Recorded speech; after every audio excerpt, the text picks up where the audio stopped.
Hey everybody, it is Chad Warren. Turn on the camera here. Hi, how you doing? Oh, my hair is messed up.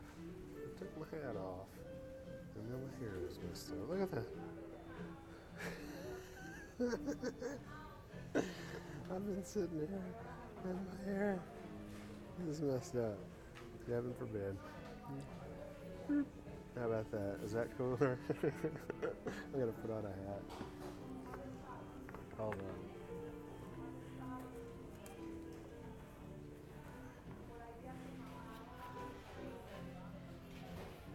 Okay. Oh, okay. That's sadly better. All right. So this is Chad Warren. Welcome to my video here at theadventurer.com. No, that's not right. Theadventurerchannel.com. Okay. So why am I here? Well, I'll show you.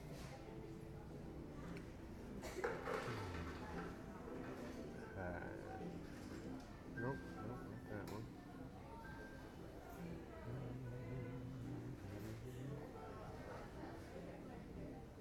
Okay. So, yeah, let's see what the original post was. This is some old post. I just noticed a new reply today.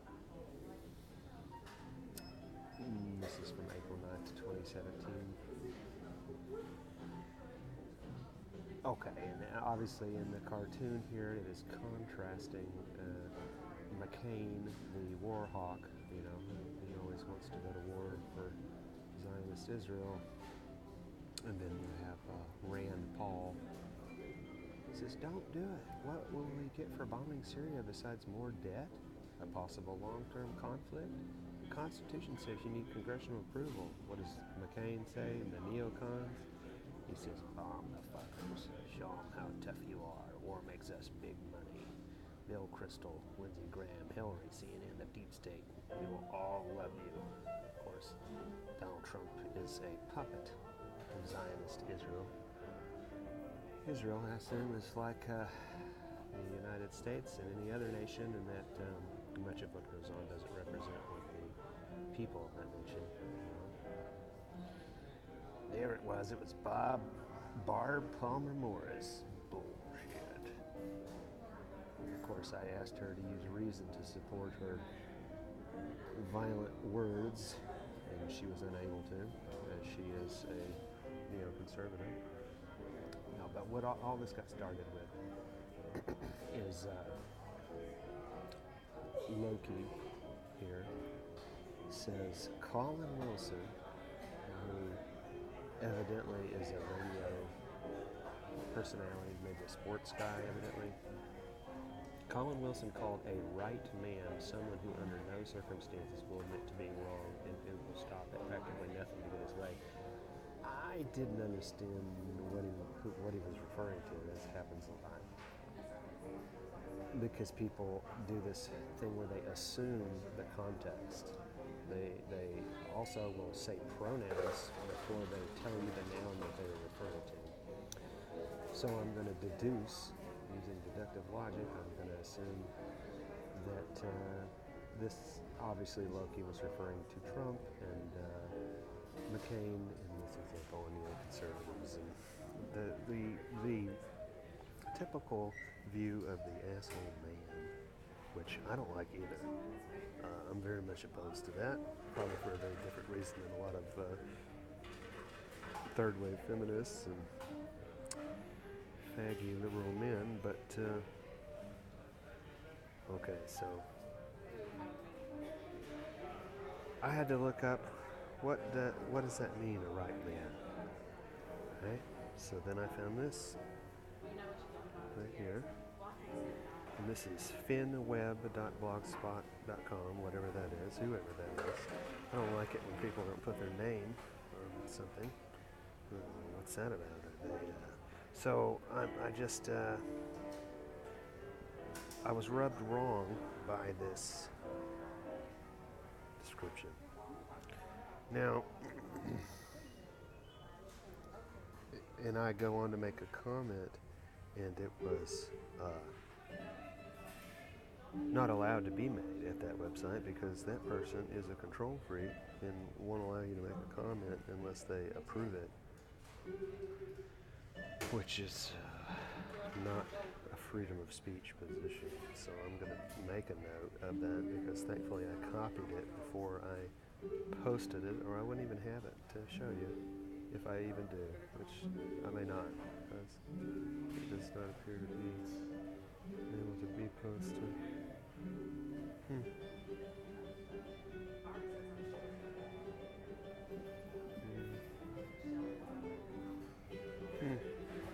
That is unfortunate. So I'll just have to do that based on my memory. Okay. So that's a learning situation. Always write your comment in your own note program before you do it, or you won't have it. Because there's either problems with these computers or overt manipulation to not allow you to have control over your own words. So let's read about what Colin Wilson was talking about this right man. This is from his A Criminal History of Mankind book from 1984. Here Wilson discusses the interesting psychological concept of the right man, which might in other uses be called the dominant male or the alpha male, though we are of course speaking here about the negative extremes in behavior of this human type, not just ordinary dominance or leadership. The right men can be domestic household tyrants terrorizing their families, but they can be found in all fields of life, in business, politics, art, culture.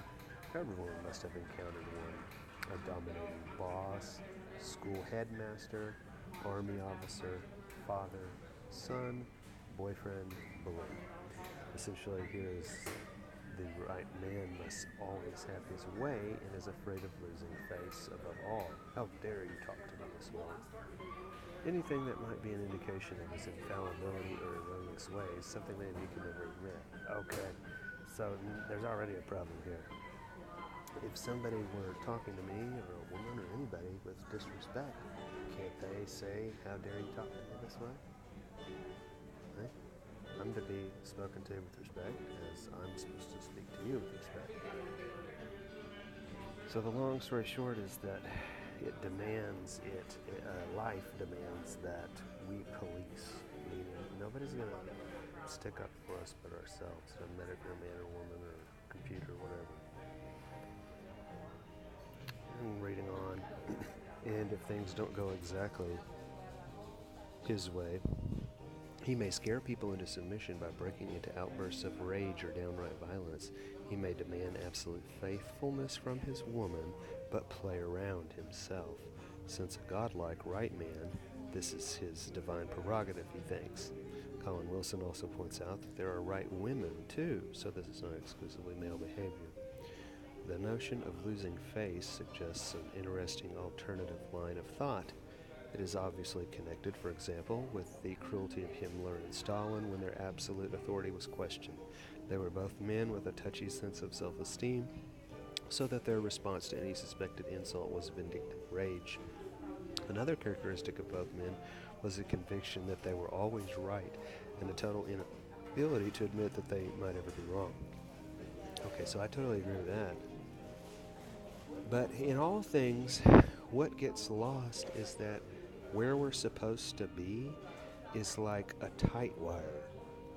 The balance point in the middle is where we're supposed to be, but that balance point or line is very hard to stay on. So,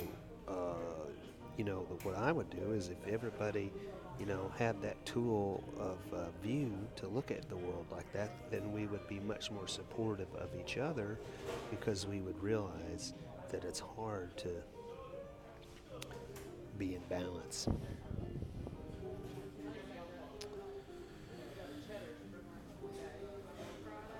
And this, of course, this right man connects to this violent man, so it's important to understand the value of that in terms of crime. In 1954, Van Vogt, V-O-G-T. And it began, I'm sorry if I said that wrong. It had a war novel called The Violent Man about a Chinese prison camp. The commandant of the camp is savagely authoritarian, and he'll execute anybody without hesitation who challenges his authority. Okay. So I would say that the person most to be concerned with acting like that is no longer a person, and it's not a man. It is this artificial system of the corporate government that people are mindlessly following, feeling that there's no other way. So that we have calls from marketers on our phones. We depend on these computers that are inhuman. You think a man is bad? We'll talk. Then get ready for no emotions. And just that's the cruelest authoritarian. Their emotions, instantaneous action.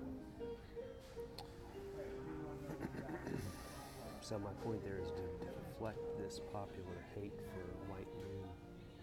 Again, I don't believe in race.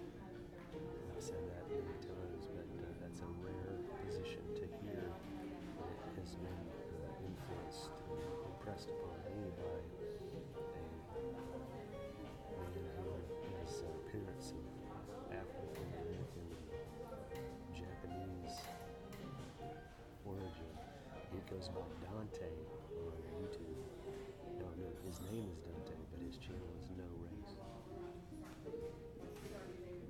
Race is unscientific, and it is all the racial problems come from Zionism, where these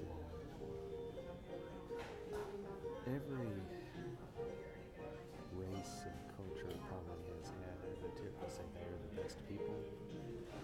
As this is just an expression of the natural egotism within humanity, and even of course animals vie for dominance themselves. It's natural. So, but for example, the Israelis, not the Israelis, but the Zionists, they run this whole race game. On both sides, both causing racial tension with these fake news productions like what was it? I keep forgetting the name of it. The Hands Up, Don't Shoot.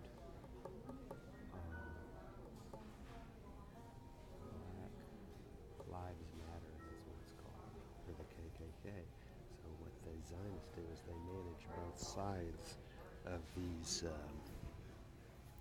managed energies. There are naturally racist people, but then these subversive groups set up groups like the KKK or Black Lives Matter to attract the people that do feel that way, so they can manage everything in a slave system where they see themselves as superior. So I was saying that in Israel, they tell us about, we were hurt by the Holocaust, when in actuality they claim like 8 million of them died, but even in the Haaretz newspaper that's written by Israelis at the time, it said there were only 6 million people in Germany of Jewish identity. So that compassion towards protecting people, and we should protect people from hate. But the problem is that people forget that the liars are the best at using the heartstrings, so that Israel kicks people out of their nation in order to retain racial purity, but then they're all the time on CNN or Fox News telling us how we need to deal with race. Whether it's I'm Jimmy Jones and you you Blackfield hand football players are going to kneel if I tell you to kneel. No, what is it? You're going to stand up and say the pledge if I demand it. Or then you have, anyway, so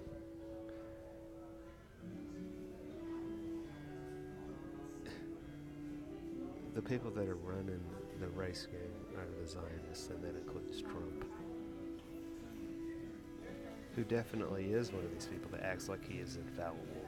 Now, I've never acted like I'm infallible, but what I do is my name, like Chad, if you know those mugs that have like what your name means, it means defender.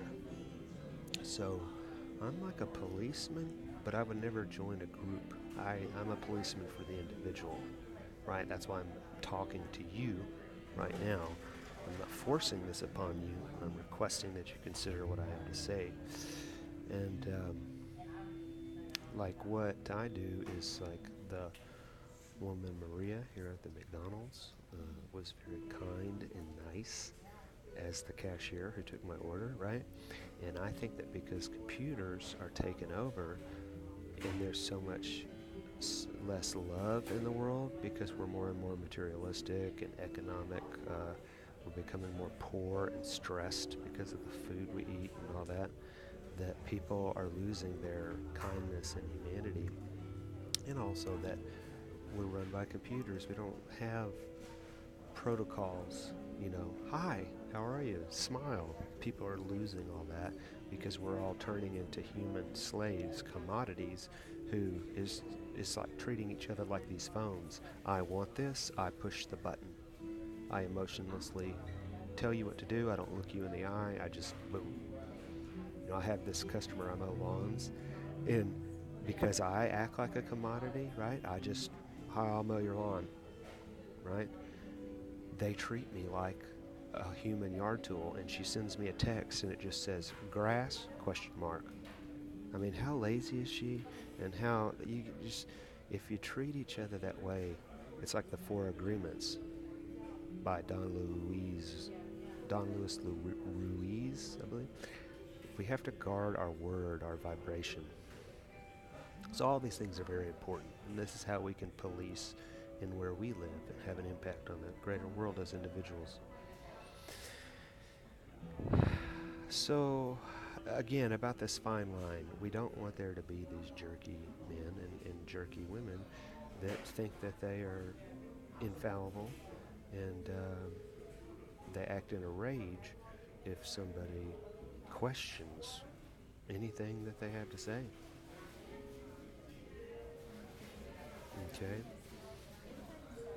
And let me go on here.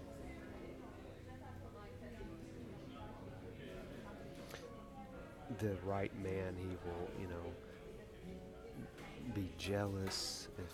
Oh, this is interesting how it's talking about how, they like this submissive woman and they can take advantage of her in order to make them feel good and abuse them. But then if that woman leaves them, then that same man who acted all tough and obviously is not will fall apart because they just can't handle that their illusion of themselves as perfect obviously is not true if they don't have that woman anymore.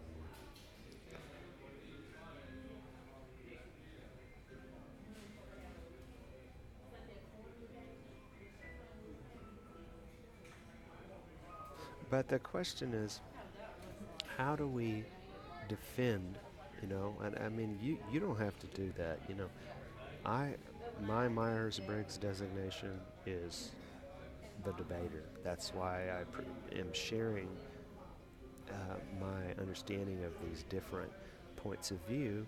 And yes, I have my bias. This is what I think is right or wrong, but I'm more interested in engaging discussion, right? To have other people work on these ideas. And I am like, if I'm different than most of the people, that I feel a social obligation to defend how people treat me, not just because of my ego, but to purify the environment so that those people don't treat anybody like that. So, we're not treating each other like slaves because we're all computerized. You know, how can I defend without it bothering me and the other people? So that's kind of my question to y'all. If you have any insight about that.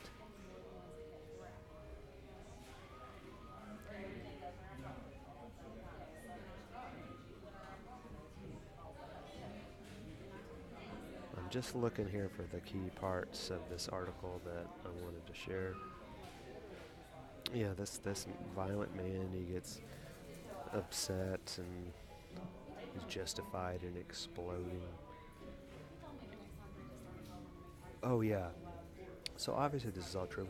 We don't want to be controlled by emotion, but we also like what I can't stand. I'm more biased towards this. I can't stand that people allow bad behavior to go on and they don't want to say anything about it because they don't want to deal with it. But it's just like that's why when I go to the park, there's trash everywhere because people think somebody else is going to deal with it.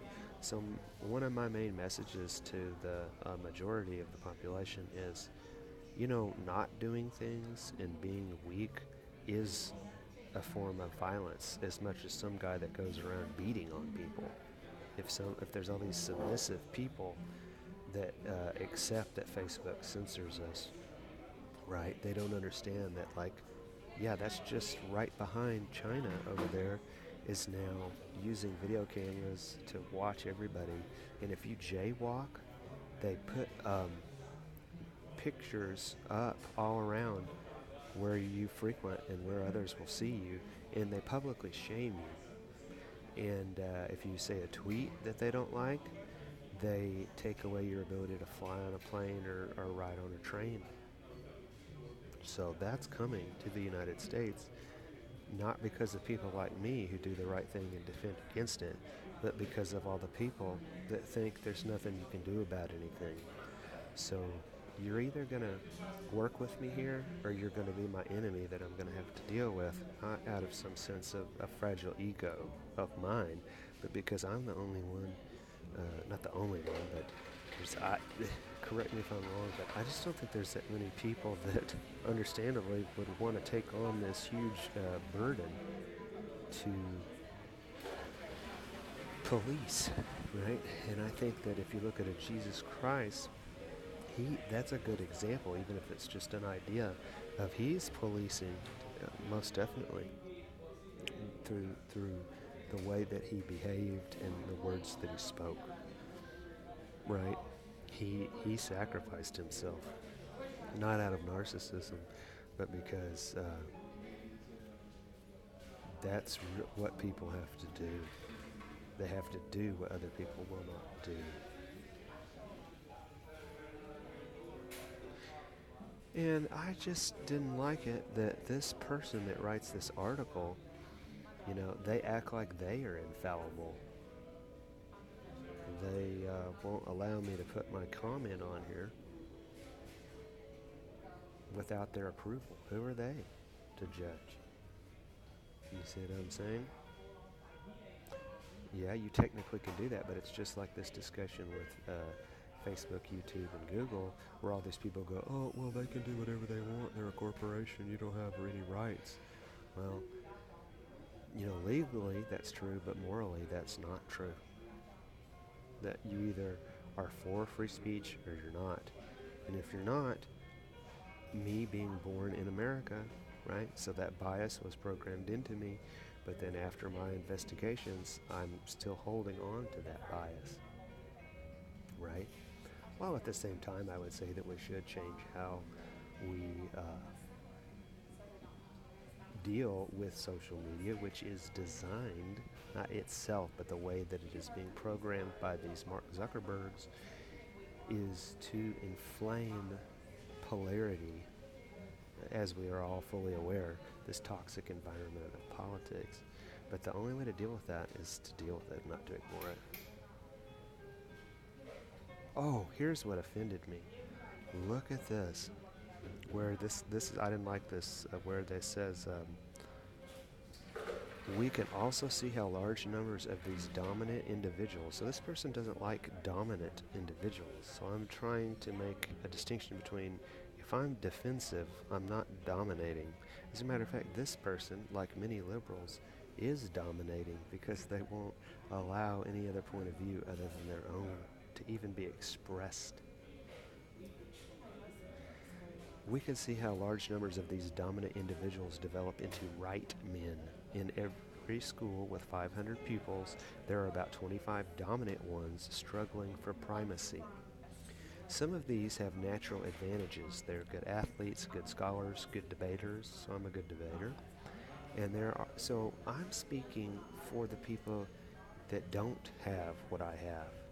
That's what a hero does. Everybody, just as you are, has strengths and weaknesses, and we're duty bound to to look after yourself, number one, but to look after others like they are you because we're all one humanity. And then it says, and there are, of course, plenty of non-dominant pupils who are gifted enough to carry away some of the prizes. Inevitably, a percentage of the dominant pupils have no particular talent or gift.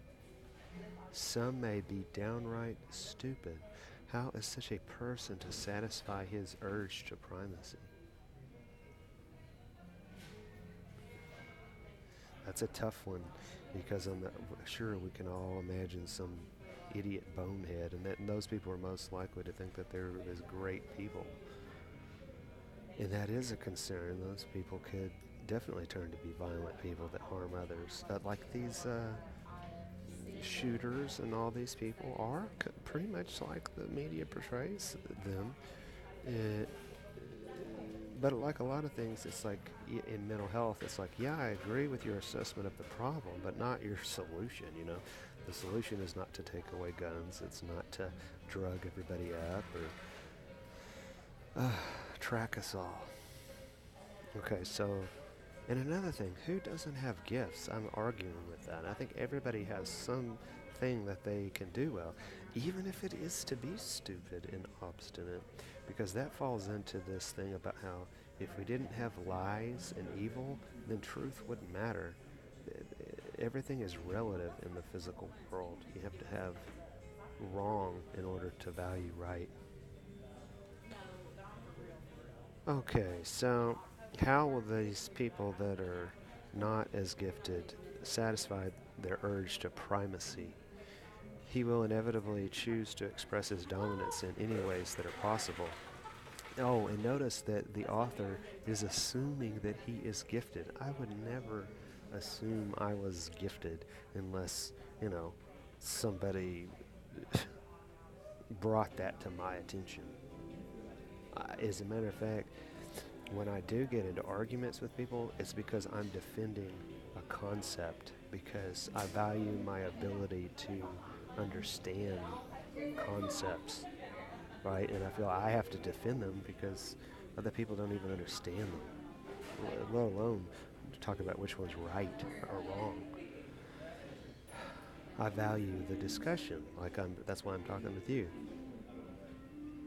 So if this person has good looks or charm, they may be satisfied with the admiration of female students. And if he's got a talent that is not regarded as important by his schoolmasters, like a good ear for music, a natural gift of observation, a vivid imagination, he may become a lonely outsider living in his own private world. Okay, so this is this Colin Wilson, who is a talk show host in corporate television.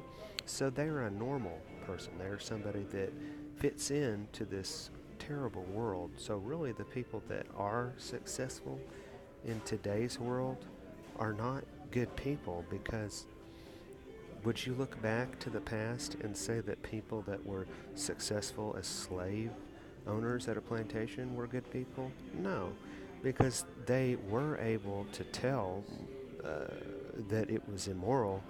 They just did it because it was what was the dominant way that was accepted to be, right? So I'm calling out Colin Wilson here because he's being hateful of people that are at the fringe of society. I'm at the fringe of society, okay? I'm homeless. My truck broke down, okay? I mow yards, so I can't do that job. I don't want to do it. I happen to want to do a different job anyway, so I took that as a positive example. And I chose not to live in the roommate situation I was in because anytime you're in somebody's house, especially these liberal type of people, they act like they own you and could tell you what to do, okay? And they act like they're infallible. I do believe that that person that is my roommate, who is a very good person, has a lot more good qualities than not. I want that to be clear. And I'm aware that I have a lot of issues, which is mainly to get upset at other people's behavior, which is horseshit. Okay? Just like the people that I see deal with that person who are just completely baffled and offended at how rude that person is and has no idea, and he will never admit he's wrong. And they just walk out. And I just walked out. Even though I couldn't afford to live and had to be homeless, I am happier being homeless than to be around that person for one more instant. I'm defending myself and all of humanity against those people. So, and I have to be very careful. You can hear that I can't stand the behavior of most people, right? But I understand it's not their fault. It's because of the environment that is artificial from the top down that's causing people to act inhuman. It's not the majority of people, they're just reactionary. And I think that's probably the way it's always going to be. Yet at the same time, I think there is a big natural revolution occurring to where, because of the internet, the individuals are able to have more of an effect, and that's why people want to stop social media. That's the good side of social media, is that individuals can organize and we can cooperate and we can lead ourselves. We don't need government anymore. We don't need corporations. We can just okay, look, well, let's stop buying all this stuff. Let's just have one house per each block that we put all this stuff in and just have it like a library. Just check it out. See, that's cooperative living. That's what I support. Okay, so let's go back here to Colin Wilson's hate for individuals. And believe me, if you go to thefringe.fm or if you go check out Richard Giordano's The Paranormal Code, what I like that is happening is that these people that are into far out topics like aliens and ghosts, they're tired of a bunch of wackadoodle, cuckoo, new age, hippie bullshit, unscientific, unfactual, too right brain creative nut stuff. So me as a right brain creative dominant, I'm right with y'all. And I really am, this is a call for help, because the only future that I see is that if these radicals and the marginalized people that are at the outside, that we start to create a new middle ground, right? And here's the two choices. You either, I'm here in McDonald's. Let's look around here. Look at how beautiful this is. Do you hear that music? Right? Look at this furniture. Each one of these chairs is thousands of dollars, or hundred, whatever. So McDonald's is a perfect example of where we in America and also this corporate global culture is at. It's very pretty, but it's like psychopathic, because there's cancer is all in this food, unnecessarily so. Too much sugar. So if we keep going on and just letting this, it's like the default setting on your computer. If we just let this happen like this, we're gonna be in trouble. So I like McDonald's, and if it was non-GMO and there's all these other things going on, if there's anything I can do to help that happen here, I'm willing to fight on Team McDonald's if they're open to that kind of a change. So we're going to have to start considering radical non-traditional allegiances, because you either have a mindless, centralized, zombie, computer drone anti-humanity, or you have like a federation like Battlestar Galactica, where this ragtag group of rebels forms a new allegiance under Father God and Mother Nature.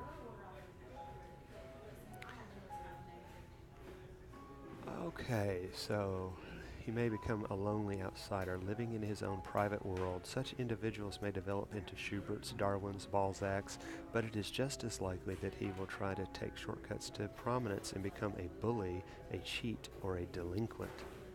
Okay? So this is where we got to be careful. Not everybody who's homeless or struggles with a job is a delinquent, right? And, you know, a lot of jobs are going away, but a lot of new jobs are being created.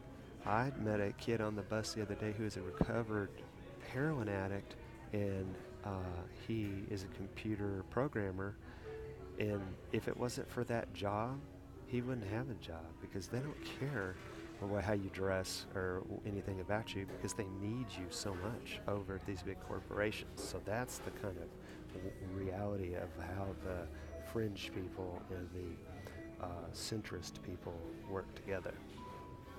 The main problem of these ungifted outsiders. So I'm going to say that Colin Wilson is saying, look, if you were gifted, you would have gone to college. You would have been successful with the system. And I want to definitely say that that is a worthwhile disagreement.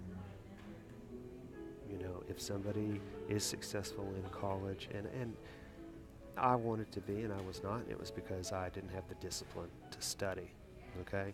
So somebody like a Jay Dyer, who did go to college, but then has taken those academic skills of being able to cite references to what you're talking about, basically, is half of what they do. He took that to the fringe, and he authors his own website at, oh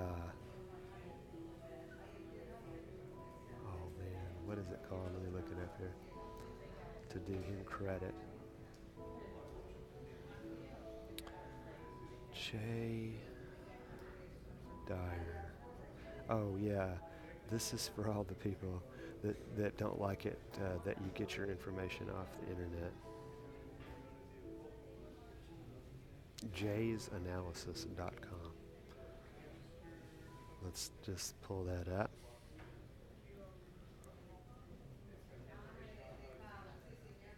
Okay, and he talks about Jay's Analysis has grown to become one of the premier film and philosophy sites on the net, showcasing the talents of Jay Dyer, whose graduate work focused on the interplay of film, geopolitics, espionage, and psychological warfare. Jay is a public speaker, lecturer, comedian, and author of the popular title, Esoteric Hollywood, Sex, Cults, and Symbols in Film, which made it to Amazon's #1 spot in its first month of release in the Film and Hollywood category. And if you are maybe just starting to get interested in conspiracy or independent media, then I would recommend this, because he takes Hollywood movies and shows how there's all this programming to try to force certain behaviors onto the population through media. And if you're somebody that knows all about alternative media, and you're trying to figure out some way to talk to your parents and your friends that can't stand this stuff, if you gave them this book or referenced it, it uses this tool of movie making and media to deconstruct how subconscious programs are inserted in media that we would disagree with, and the light bulb will go on in the heads of the centrist normal people. And let's see, while we're at it, let's go over to Colin Wilson. And Mr. Wilson, if you do see this, I'm sorry if this comes off as against you. I don't want it to be that way. But I would like to open up this discussion and look to figure out how can we develop a sense of respect as fellow men. The job of men is to respect each other, and the job of women is to be loved. And it doesn't mean that you don't need both as men and women, but those are the primal concepts as the archetype of men and women. And then men and women is a symbol itself for opposites, energies. How can we deal with the polarity between anything?